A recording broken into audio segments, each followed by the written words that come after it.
అందరికీ నమస్కారం. తెలుగు కథామాలికకు స్వాగతం. త్రిసంగ క్షేత్రానికి ఉన్న మరో పేరే త్రయంబకం. ఈ దేవాలయం నాసిక్కు 20 కిలోమీటర్ల దూరంలో త్రయంబక్ పట్టణంలో ఉంది. దేవాది దేవుడైన శంకరుని ద్వాదశ జ్యోతిర్లింగాల్లో ఆలయాల్లో ఇది ఒకటి. వేదకాలం నాటి గురుకుల పాఠశాలలు అక్కడ మనం చూడవచ్చు. బ్రహ్మ, విష్ణు, మహేశ్వరులు హిందూ ధర్మాల్లో 3 స్తంభాలు. వీరి శక్తితోనే ఈ విశ్వం నడుస్తుంది. బ్రహ్మ సృష్టికర్త, విష్ణు పాలకుడు, మహేశ్వరుడు అన్నింటినీ అంతం చేయగలడు. త్రిదేవి సంగమమని చాలామంది పవిత్రమైనదిగా భావిస్తుంటారు. ఇలాంటి పవిత్రతకు దర్పం పడుతూ ఉంటుంది మహారాష్ట్రలోని గోదావరి ఒడ్డున వెలిసిన ఆలయం. ఈ ఆలయంలోని ప్రత్యేకత అక్కడ ఉన్న శివలింగం. ఆ శివలింగం భూమి మీద కాకుండా భూమి లోపల ఉంటుంది. ఇక్కడ శివలింగానికి పూజ చెయ్యటం వలన అకస్మాత్తుగా చనిపోయిన వారి ఆత్మలు శాంతిస్తాయని నమ్ముతారు. గరుడ పురాణంలో నారాయణ నాగబలి పూజ గురించి ప్రత్యేకంగా ప్రస్తావించారు. ఇక ఆలయ కథలోకి వెళ్తే, ఈ ఆలయం త్రయంబకేశ్వర జ్యోతిర్లింగం. అనేక సంవత్సరాల క్రితం బ్రహ్మగిరి కొండల నడుమ ఒక ఆశ్రమం ఉండేది. అక్కడ అనేక మంది ఋషులు నివాసం ఉండేవారు. ఒకసారి అక్కడ తీవ్రమైన ప్రకృతి విపత్తులు వచ్చాయి.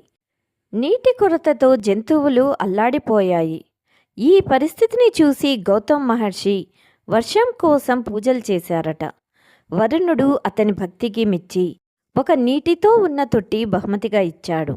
ఆ తొట్టెలో నీళ్లు ఎప్పుడూ నిండుగా ఉంటాయి. ఈ నీటిని గౌతమ మహర్షి జంతువులన్నింటికీ పంచిపెట్టేవారు. గౌతమ మహర్షి చేస్తున్న ఈ సేవతో అందరూ అతనిని అభిమానించేవారు. దీంతో ఆశ్రమంలోని ఇతర ఋషులకు ద్వేషం మొదలయ్యింది. ఎలాగైనా అతన్ని అవమానించాలని తీర్మానించుకుంటారు. అందుకోసం గణేశుణ్ణి పూజిస్తారు. వెంటనే గణేశుడికి తన కోరికను వ్యక్తం చేస్తారు. కానీ గణేశుడు మీ ఆలోచనలు తప్పు అని వాదిస్తాడు. అయినా సరే వాళ్ళు తన మాట మార్చుకోరు. అనివార్య పరిస్థితిలో గణేశుడు ఒక రోగిష్టి ఆవుగా అవతారం ఎత్తి గౌతమ మహర్షి దగ్గరికి చేరుకుంటాడు. గౌతమ మహర్షి ఆవు పరిస్థితి చూసి ఆహారం ఇచ్చే ప్రయత్నం చేస్తాడు.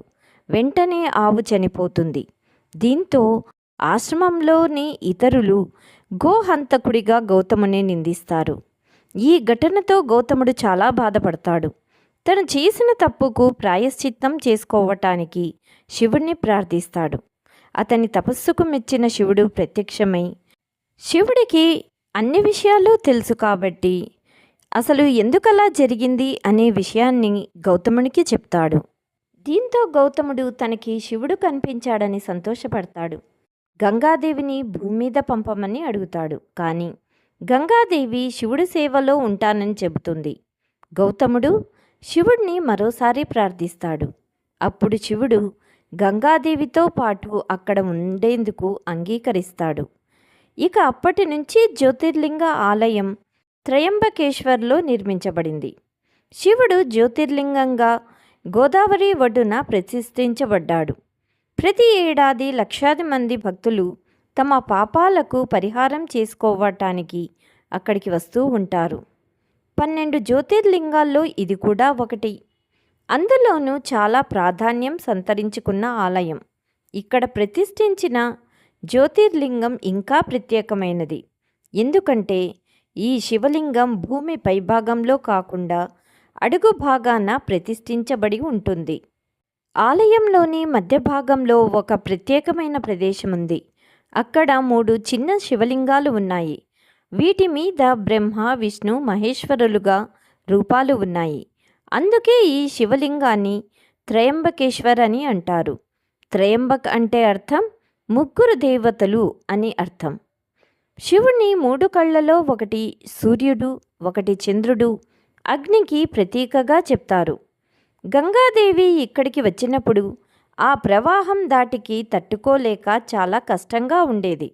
అప్పుడు గౌతముడు కొంచెం ఆ ప్రవాహానికి అడ్డుకట్ట వేసేందుకు వృషగ్రాస్ అనే గరికను నది ఒడ్డున నాటాడు. అందుకే ఈ స్థలాన్ని కుషావర్ధన్ అనే కొండ పేరుతో కూడా పిలుస్తారు. ఇది గోదావరి ప్రతీక. కుషవర్త కుండంలో స్నానం చేస్తే అన్ని పాపాలు హరించుకోవచ్చని భక్తుల నమ్మకం. ఈ ఆలయం అనేకసార్లు విధ్వంసానికి గురయ్యింది. 1690లో ఔరంగజేబ్ భారతదేశంలో జైత్రయాత్ర చేశాడు. ఆ సమయంలోనే ఈ మందిరాన్ని విధ్వంసం చేశారు. ఇక్కడే ఒక మసీద్ని కూడా నిర్మించారు. దీని ముందు కూడా మొఘలులు అనేక దేవాలయాలను విధ్వంసం చేసి ఆనవాళ్లు లేకుండా చేశారు. అదే సమయంలో బాలాజీ బాజీరావ్ భట్ 18వ శతాబ్దంలో ఈ ఆలయాన్ని తిరిగి పునఃప్రారంభించారని చెప్పుకుంటారు. తన తండ్రి బాబూజీ మరణం తర్వాత బాలాజీ బాజీరావ్ పేష్వారు బాధ్యతలు తీసుకున్నారు. చూడ్డానికి ఇదొక నల్ల రాతి యంత్రంలా అనిపిస్తుంది. గుడి నలువైపులా 20 నుంచి 25 అడుగుల ఎత్తులో రాతి గోడలు ఉన్నాయి. పంచధాతువులతో నిర్మించిన ధ్వజస్తంభం ఈ మందిరంలోని మరో ఆకర్షణ.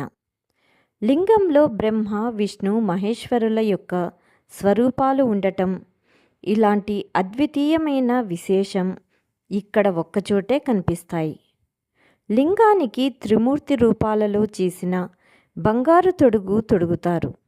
దానిమీద రత్నాలు పొదిగిన బంగారు కిరీటాన్ని పెడతారు. పేష్వాల కాలం నుంచి ఈ త్రయంబకేశ్వరుని స్వర్ణాభర భూషితుడుగా అలంకరిస్తున్నారు. ఆదిశంకరుడు పంచముఖ బంగారు కిరీటం వజ్ర వైఢూర్యాలతో విలువైన రాళ్లతో చేయబడి ఉంది. ఈ కిరీటం పాండవుల కాలం నాటిది అంటారు. దీన్ని ప్రతి సోమవారం, కార్తీక పౌర్ణమి, మహాశివరాత్రి పర్వదినాల్లో కుషావర్ణ తీర్థస్థలానికి తీసుకుని వెళ్తారు. తర్వాత ఊరేగింపు ఉత్సవం నిర్వహిస్తారు. ఒకప్పుడు నాసిక్గా పిలువబడే నీలమణి కూడా దేవుని అలంకారంలో ఉండేదట. మరాఠాలు, ఆంగ్లేయుల మధ్య జరిగిన యుద్ధంలో అదే లండన్ చేరి ఆపై అనేక చేతులు మారిందనుకోండి. త్రయంబకేశ్వర్లో ఒక సరస్సు ఉంది. దాని పేరే కుషావర్ధన తీర్థం. ఆ తీర్థం 12 సంవత్సరాలకు ఒకసారి వచ్చే కుంభమేళాకి ధర్మస్థలం. ప్రపంచ నలుమూలల నుంచి సాధువులు స్నానం చేయటానికి ఇక్కడికే వస్తారు. ప్రముఖులైన సాధువులు స్నానం చేసిన తర్వాతనే సామాన్య మానవులకు ఇక్కడ అనుమతిస్తారు. కుంభమేళా భారత్లో 4 చోట్ల జరుగుతాయి: ప్రయాగ, హరిద్వార్, ఉజ్జయిని, నాసిక్లో. అందుకే ఈ కుంభమేళాను నాసిక్ త్రయంబక కుంభమేళా అని పిలుస్తారు. ఈ ఆలయంలో అనేక విభిన్నమైన పూజలు, సాంప్రదాయాలు అనుసరిస్తూ ఉంటారు. అన్నిట్లో కన్నా ఒక పూజా విధానం ఇక్కడ చాలా ప్రత్యేకమైనది. అదే నారాయణ నాగబలి పూజ. ఈ పూజ విశిష్టత గురించి గరుడ పురాణంలో కూడా రాయబడి ఉంది. పితృదోష నుంచి విముక్తి కావటానికి చేసే పూజ ఇది. 3 రోజుల పాటు జరిగే ఈ పూజలో నారాయణ బలి మరియు నాగబలి, ఈ 2 పూజలు వేరువేరు కారణాల కోసం నిర్వహిస్తూ ఉంటారు. ఇదండి త్రయంబకేశ్వరుని ప్రత్యేకత. రేపు మరొక కొత్త కథనంతో మీ ముందు ఉంటాను. ఈ వీడియో కనుక మీకు నచ్చినట్లయితే please like, share and subscribe my channel. Thank you.